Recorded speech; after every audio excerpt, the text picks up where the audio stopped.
This Sunday is the 17th Sunday in Ordinary Time, and this week, Jesus performs another miracle. With only 2 fish and 5 loaves of bread, Jesus fed 5,000 people.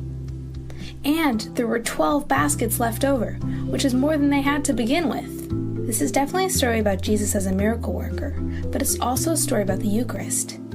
The Gospel of John is a really great book because it tells us about Jesus and his disciples using symbols that tell us more about Jesus and Christian life. What is a symbol? A symbol is something that stands for something else.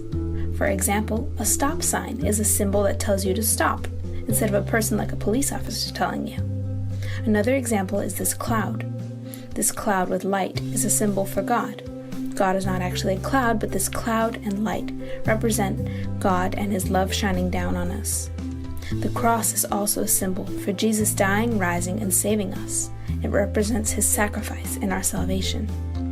The main symbol in this gospel is the food that Jesus gives, the 2 fish and 5 loaves. This food represents the Eucharist, Jesus' body and blood. The Eucharist is food for us. Our bodies can't live without food. Our souls can't live without the Eucharist. And like food, we need to eat Jesus' body all the time, which is why we go to Mass every Sunday. The Eucharist is also like food because we eat it with other people. Your family shares meals, and the church shares the Eucharist. It brings us all together every time we go to Mass. And sometimes, after a big meal, there are yummy leftovers for the next day.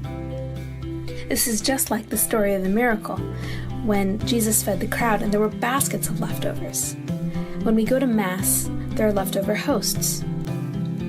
This shows that Jesus feeds us with his own body, the Eucharist, and there are leftovers, because God never runs out of love for us.